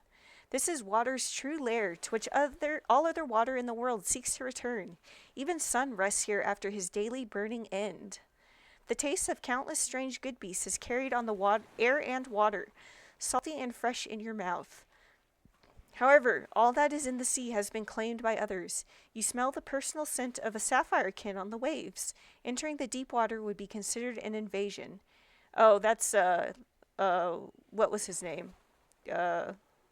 Lurker? Lunker?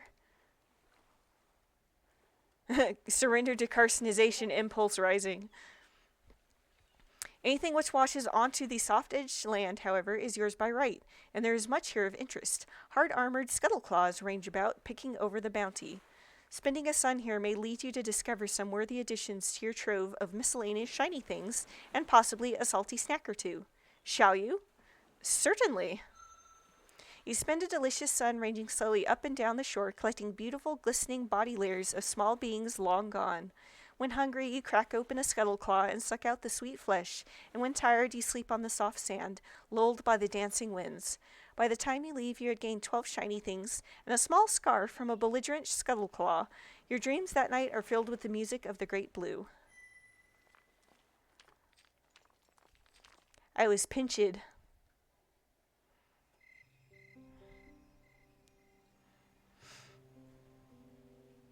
Legendary crab.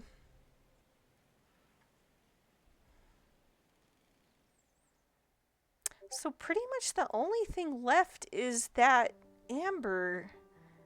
And of course the alien that I'm too terrified to face. Wait. No, that's hunting. It's probably yellow because it's too difficult for me to hunt.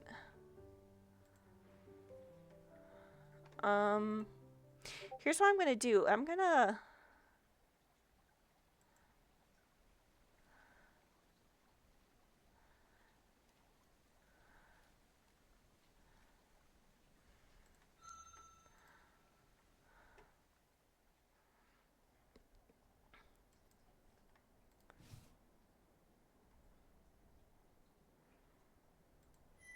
Yeah.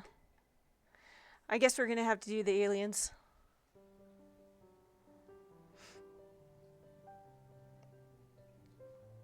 The crystal? Which one was that? Alright, let's do that. Activating the memory crystal will take all sun can only be done once before it's depleted. So we would lose the crystal tooth, and I don't know what a memory crystal is.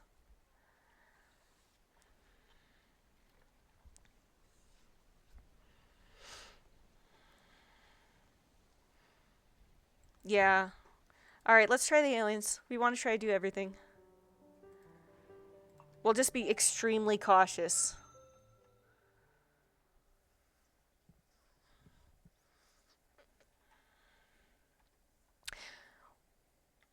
Stupid sexy aliens. One moon-shone twilight in the deep wood, you come across a bizarre scent trail, like lightning slithering through a bed of herbs. It is a brightling, one of the mysterious beings who outwardly resemble the tailless, and yet have an essence altogether other. Curious, you follow at a distance. The brightling comes to a beautiful grove of trees, and then, much to your surprise, steps directly into the tree, and vanishes from both sight and scent, though you can still sense its essence within. Oh, they are Fae! As you begin to approach, a night skyclaw perched in a nearby branch sings out, "Hoo-hoo, hoo-hoo, know you of the many lights? Some reveal what is, and the light of sun. Some reveal truth, as the light of wisdom.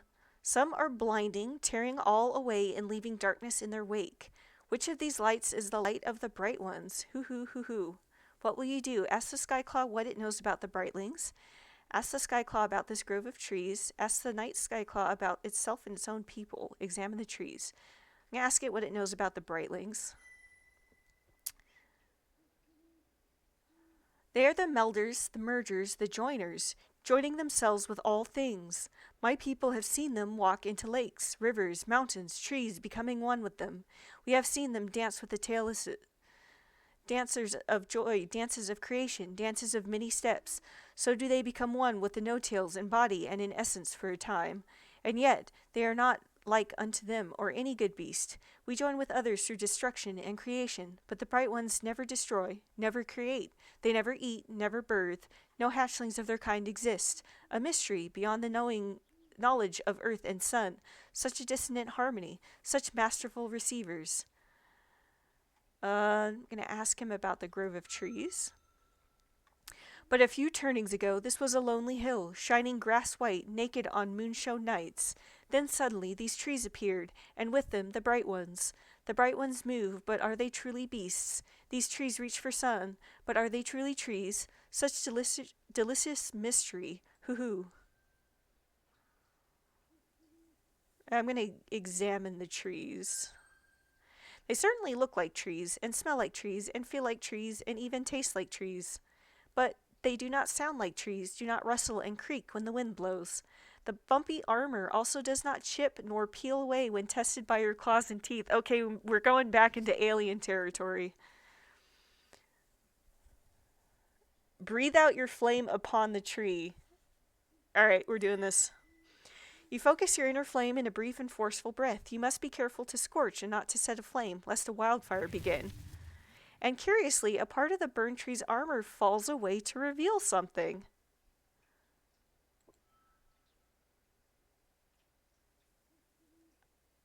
Lost.jpg. What? It reminds you slightly of sigils, but what will you do? Walk away. This is other, and there is no way of knowing what will happen if you interact with it. Oh my gosh, it's a logic puzzle. Leftmost. Nuzzle the left one? Okay, nuzzle the left one.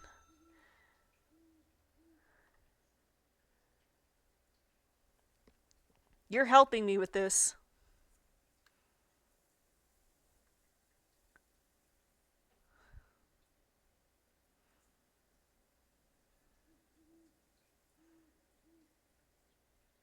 It's A is to B is X. Do you understand how many times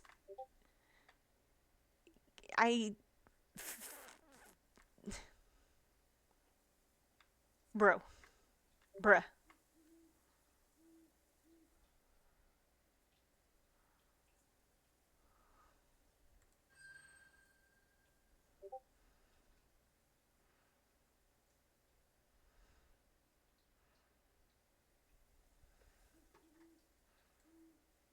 I get it when you explain it, but I don't get it when it's just there. Okay.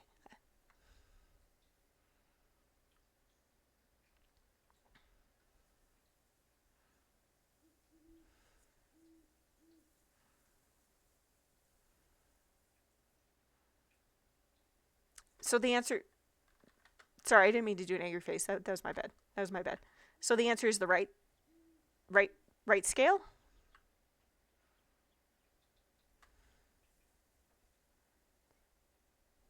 Okay.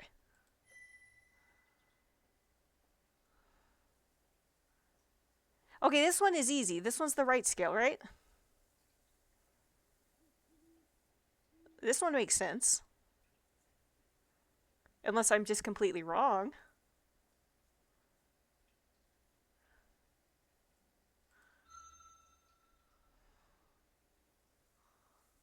Oh, no.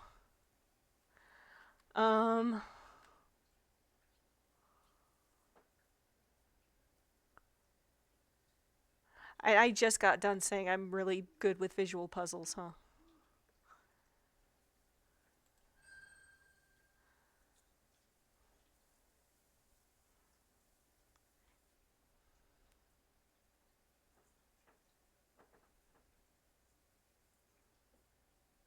Hmm.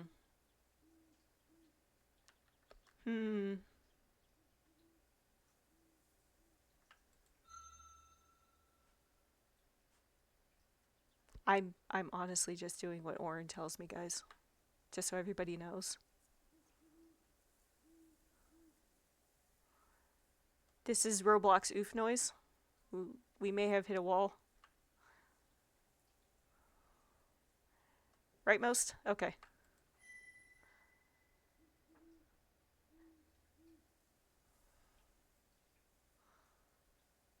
This one's easier. This one's left, right?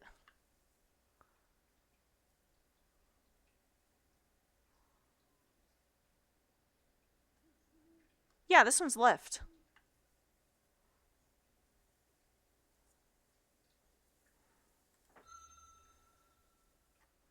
Oh my gosh, how many of these do you gotta go through?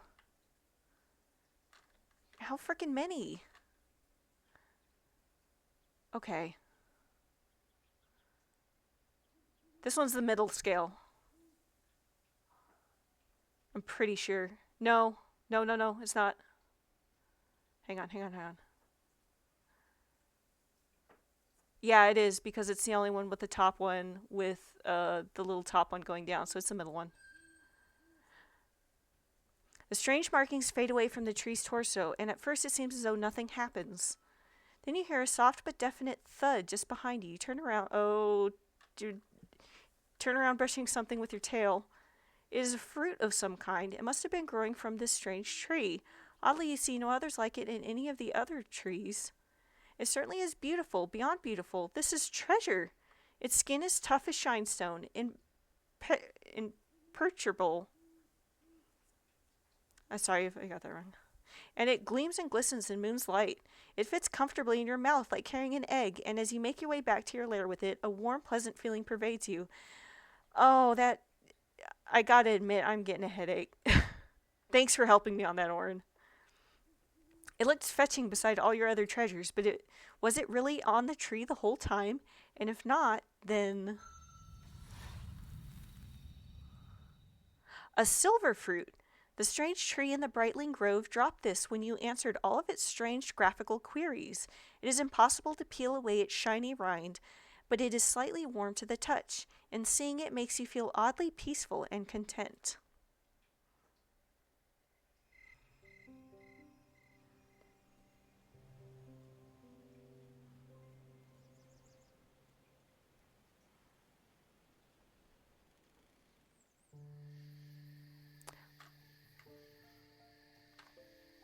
Who is this?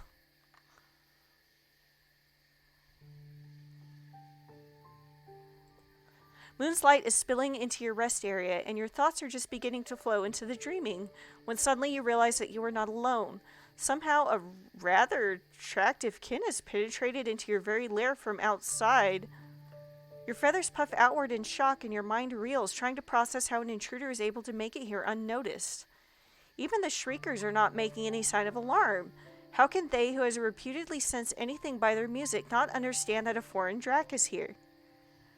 Oh no. They found me.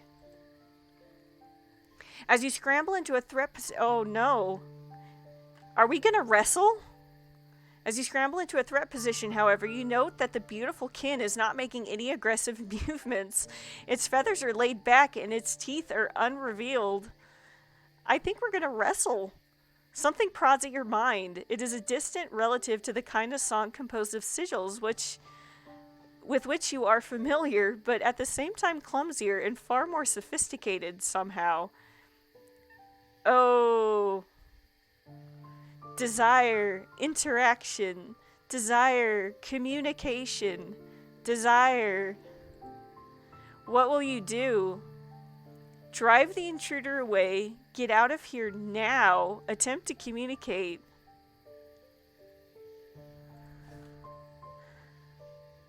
I'm just getting a good look. Yeah, I guess it can't hurt to talk. They want to communicate.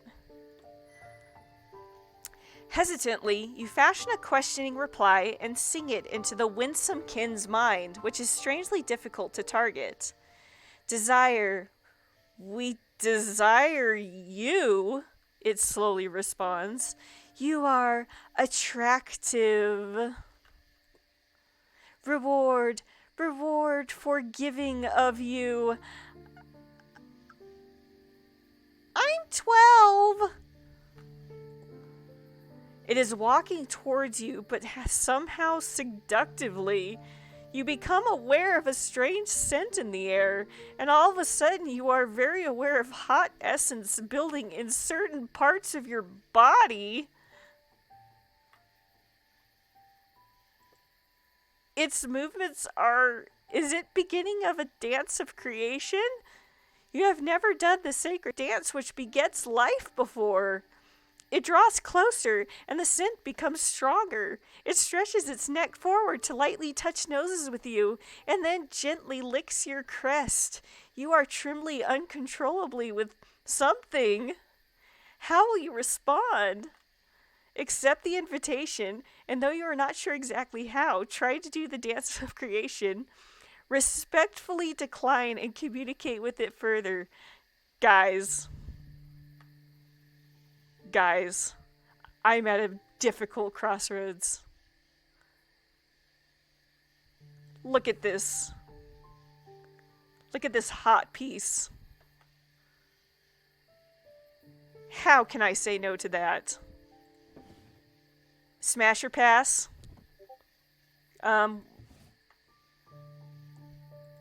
So, I know how these guys operate.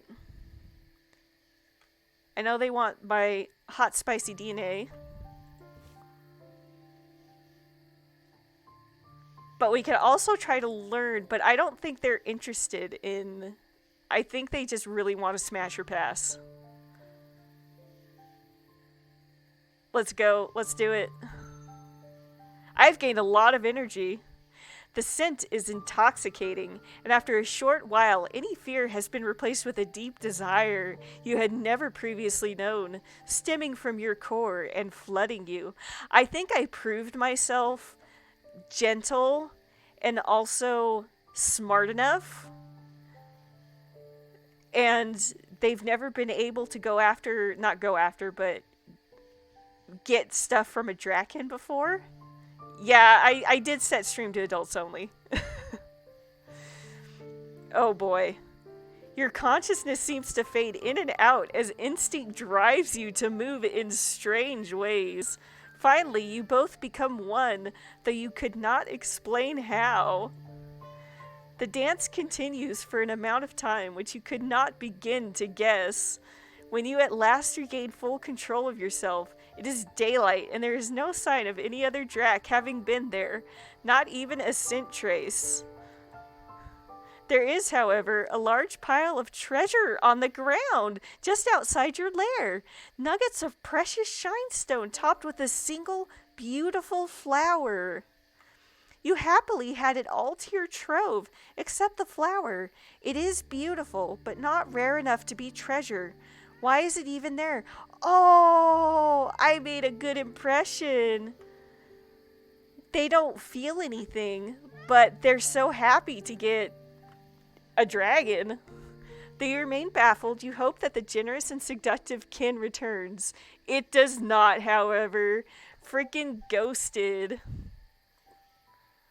You seem to have profited from the exchange, but there remains a certain discord within yourself when you remember the event.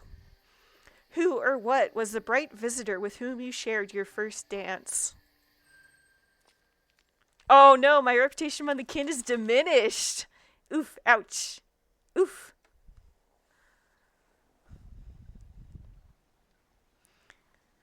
Frickin' oof.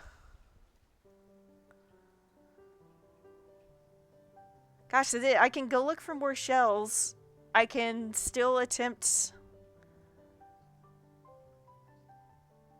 Yeah, I got bamboozled by sexy aliens. Oh, you know what? I can partake of the herb and expand my mind and get more firepower that way. The herb. Last time you were here, it was quite an experience. It brought joy and an expansion of your essence, but you lost control of your mind. Do you wish to ingest more of it? Yes. Oh, yes. The bitter tang of the herb washes over your essence again. The weight of this existence dissolves. The worries of kin and good beasts no longer mean anything to you. You remember, I am fire. That is the one that we want to expand. Sex and drugs. I know, this stream is crazy.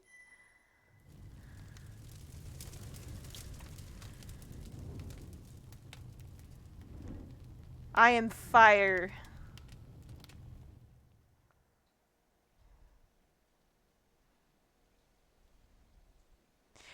Oh, I was hoping there would be like something else, but I guess it would be too much to write a whole freaking book. When you return to your mundane mind, you feel both wonderful and awful.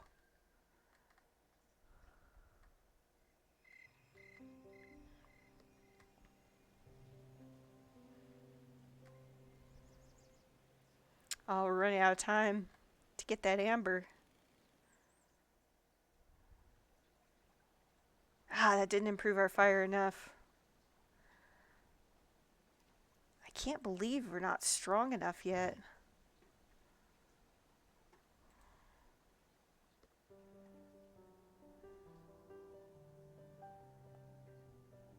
I guess just keep pushing against it, because it will improve our firepower to keep pushing against it. Oh, hey, we did it! You may not be an elder, but for a young kin you are mighty indeed. We did it! It takes quite a bit of time, but you push and lift the stones one by one until they reveal the fugitive amber. Bringing it back to your lair requires 2 trips and takes the rest of this sun, but when you gaze upon them later, you feel not only the joy of possession, but also the pride of strength well proven. Ah, we completed the map, guys!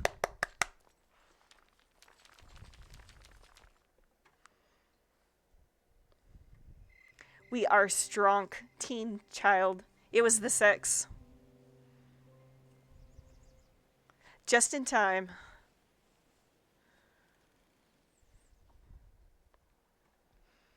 Alright, let's spend probably a fruitful day getting some more treasure from the ocean.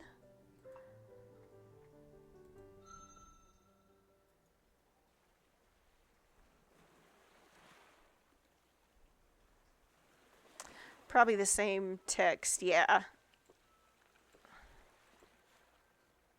Yes.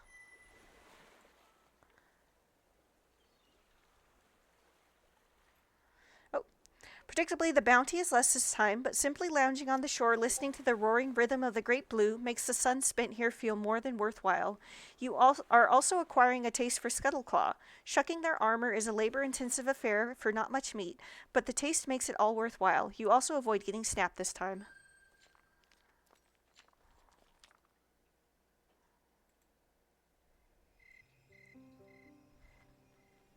Heckin' snackos. Oh, there we go. Looks like we are winding up for our next great sleep.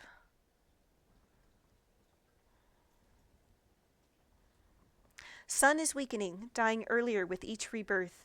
Long nights and cold breezes slowly steal away the deep greens of the spirit wood and leave fragile riots of yellow and orange, crusted with crystal frost in the morning. Many of the feather beasts are gathering together, readying themselves physically and spiritually for a warmward journey. The lumberers gorge themselves, preparing for their great sleep, and you too feel your paws growing heavy. It is time. Guided by instinct, you spend several suns expanding the inner rest chamber of your lair. It will need to fit not only you and your treasure, but the body you will have when you awaken. In this second great sleep awaits your last transformation. Yes, the game is very pretty. Hi, my guys. Oh no, are you going to be heading out? Oh, the Shriekers inform you that it is time for them to move on. A deeper cavern will be needed for them to survive the coming cold. Thanking you for your hospitality, they take their leave. You will not be sorry to lose the noise and waste that they generated, but the resulting silence seems eerie. What about my wolves? Oh no. Your vassal clan singers are saddened by news of your coming rest, which will deprive them of their great alpha for a very long time. Prey will be scarce for them in the coming cold, but the wood striders will fuel their continued existence. You grant them permission to den in what remains of the outer chamber of your lair as they await your return. Generations of their short-lived kind will be born in your absence, but their loyal hearts will not forget you, and they shall remain yours in the time beyond.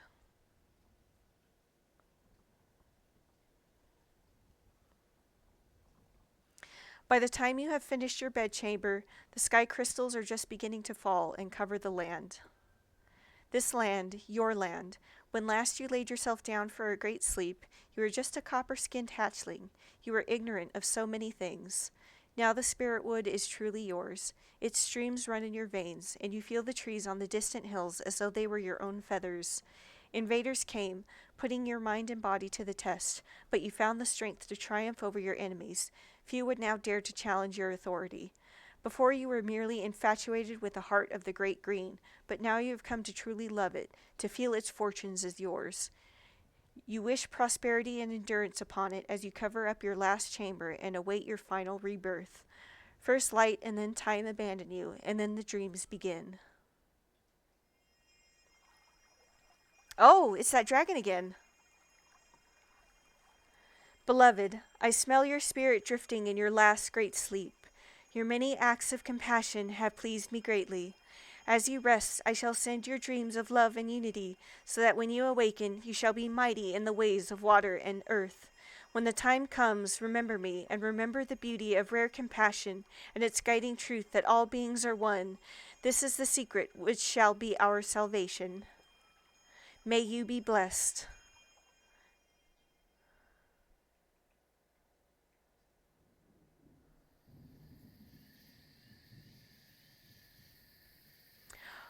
O my Fang, who sleeps within myself, guardian of my own heart, blade of my essence, you have brought my soulmates, the Woodstrider people, back to me. Their hard feet upon my soft ground brings me joy and peace. Though the proud kin may mock you for bowing before them, your humility makes you fragrant of spirit. I am drawn closer to you, and you to me. You have been a wise guardian of my bounty.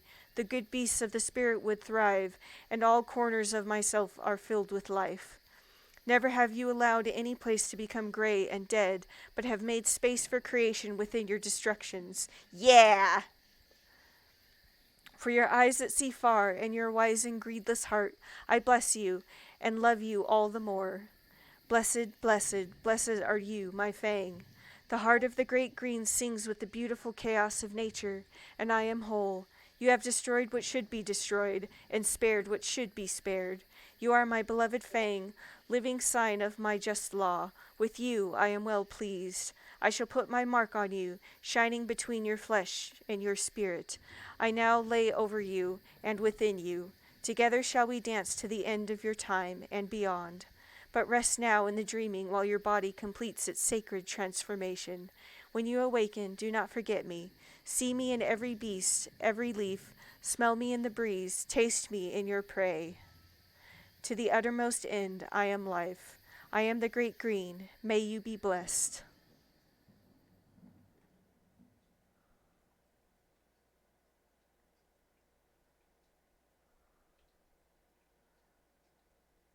Like a sticky mire burying your mind in a grasping yet breathable darkness. Like a boulder, gray and thought hollow, unsouled and yet undeniable. Like a dream of nothing at all. If you had to, perhaps you could try to convey the feeling of this great sleep to another in such ways. It is being sucked down and built up simultaneously, squeezed comfortably between layers of is and is not. There's absolutely no way to know how many suns or moons or turnings have passed. Time itself is resting, curled under and around you. When the morass recedes, leaving you real and physical once more, the power of the rhythm beating in your breasts is a slow surprise. Was it this strong before?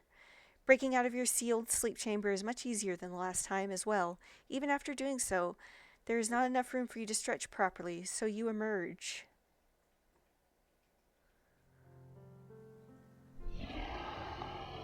Oh!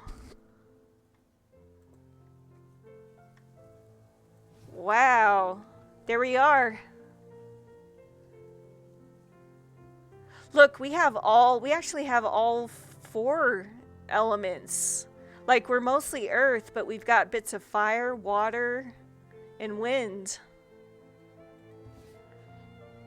There is no need to consult your reflection this time. You feel it deep in your core. You are now complete. Your body has gone through its final transformation, leaving you a living glory. No drac on earth would call you a hatchling now. Through many hunts, many trials, you have at last become an adult. At long last, your body is a fitting temple for your kin essence. The cool air caresses your new body tenderly, so tenderly. You feel the root of every one of your hundreds of feathers quivering in the stiff breeze. It makes you shiver with delight. Come, it seems to sing. I find you worthy. Become one with me. There's different versions of Embrace the Wind. I'm going to go for the bold, all caps version. Here we go. Look at that.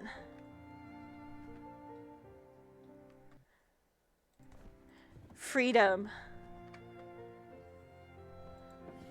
Hell yeah.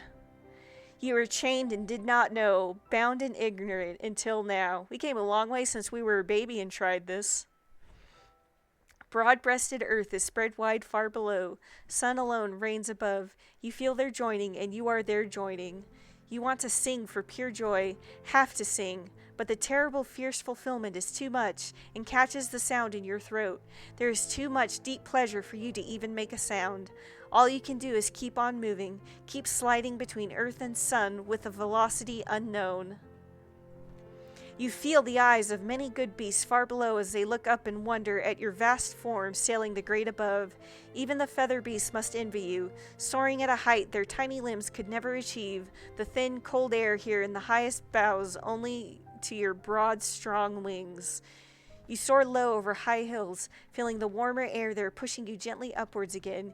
You pass through clouds which lick you with the cool, watery tongues, bathing you. A few times the wind seems to push you violently, but you soon learn that fighting it is useless. Only by merging with it, feeling it, acknowledging its desires can you proceed, and it becomes your dance partner, carrying and turning you gracefully.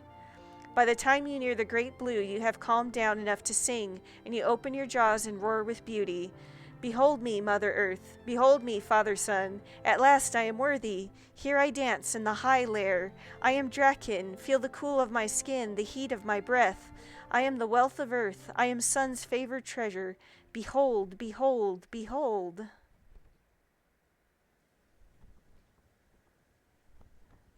Ah, yeah, part 3. Joy upon joy and gain upon gain are the destined rights of my birth, and I shout the praise of my endless days to the echoing edge of the earth, for is my world my gorgeous world, the world of my dear delight, from the brightest gleam of the Arctic stream to the dusk of my own something. I read that way too slow. Your songs and dances of joy are soon interrupted, however. A great shadow approaches you, wheeling in from above. Its vastness shocks you into silence, but soon you recognize it. Oh, it's Darktooth, as the elder Darktooth. Him, big boy. You feel no defensiveness nor territorial enmity. The great above belongs to no one. Still, there is an urgency in the Ancient One's voice, and a veil of caution over its mind-song which makes you uneasy. In the name of the future, I summon you, newly awakened. A grand moot has been called. The threat posed by the seed of the others can no longer be ignored. In your slumber, they have grown mightier still. The greatest of our people have pledged to find a final solution to this menace. Soon you shall join the mass flight and travel to the chosen place to bear witness to the debate and acknowledge its resulting order. Refusal is not an option. You will attend. The elders of your people command it. You feel Darktooth's song of command burrowing deep in your mind, taking root there. You will be helpless to spurn its call when the time comes. Will you address the great elder? Great One, what is the grand moot? Great One, who has called this meeting of all kin? Great One, will I be allowed to debate at the grand moot? Great One, are the Tailors truly such a threat that a grand moot is justified? Great One, may I leave your presence and prepare? What is a grand moot? The grand moot is a gathering of all adult kin. It is called when a matter has arisen requiring the unification of all our people towards a great purpose. Only twice before has it been called. First, when the great Empress ascended and declared sovereignty over all things, and again after the skyfall when true war was declared upon the others. Who has called this meeting of all kin? A lesser moot was called by the mighty many times burned, survivor of atrocities, among the elders, but resolution could not be found. All-Mother, the beloved, embracer of strange things, wished to convene a grand moot, as the gravity of the question had been proven, but not its answer. The majority of the 7 agreed, departing to meditate, refine their proposals, and spread word of the gathering. So it was, and is. Will I be allowed to debate? Unlikely. Though you are worthy to attend, compared to the elders, you are callow in the extreme. Oh, frickin' nice. Unless you are called upon to sing by an elder, or to roar in favor of or against a proposal put to the majority, you shall stand silent and be only a witness. Still, this is a matter of such import that even to witness shall be an experience which you shall recall to the end of your days, and its resolution shall become law for all Drac. Excuse me. And it is a possibility that you, keeper of the heart of the great green, may be called upon to sing. A shallow possibility, but a possibility nonetheless. The tale is truly such a threat. Yes. Oh man, just a yes. Alright, may I leave your presence and prepare? Dark 2 signals acceptance by turning its huge body slightly and wheeling away from you, leaving you to return home carrying a new burden. What are the no-tales that their danger is such that the solitary kin must put aside their own way and join together and face them? What gives them such power, and what solution could there be? What are the elders planning? The unchanging wind suddenly seems colder, and your earlier bliss is fading. You sense that a turning point in the high story of your people is drawing near. Now that you are an adult, you too must learn all you can about the tailless and their way, and turn your mind to a solution, as the elders have done, if you are to be worthy to effect the great moment which looms ahead.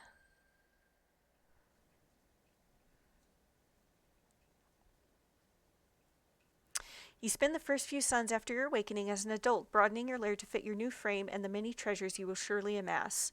In your mostly absence, the woodstriders have continued pruding and tending your lands. Your portion of the great green is bursting with health and life. Prey is abundant, and you shall not want. As your body has grown, so has your appetite. Smaller beasts are no longer worth your attention. To fuel this great form, you must hunt larger beings. Hillbacks, plains runners, woodstriders, and great grazers are worthy targets, though the occasional surefoot or tusk snort would not go amiss. Having already spent a great deal of time investigating your own domain, it is now time for you to turn your attention outwards. You are now great enough to challenge your neighbors for portions of their lands. New hunting grounds and encounters may be yours if you can defeat them in a challenge, but expect no quarter.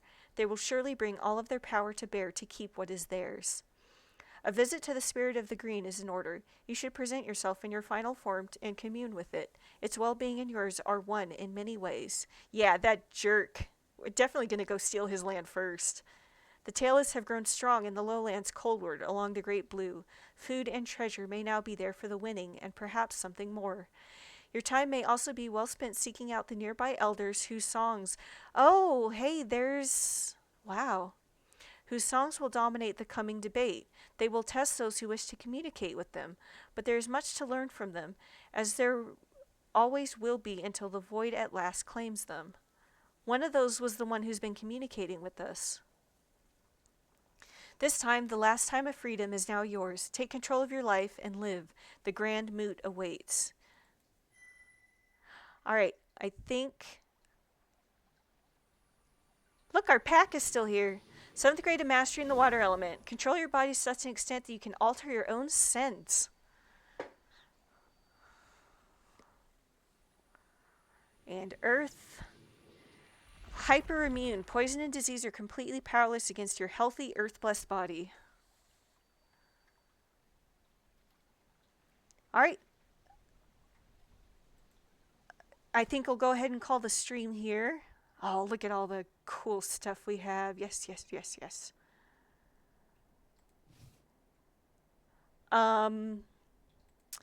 And next time we will get ready. Yeah, so much loot. For adulthood. Start fighting the other dragons. For their stuff. And see how the game ends. Hopefully. Thanks for joining me, and have a good one. Bye.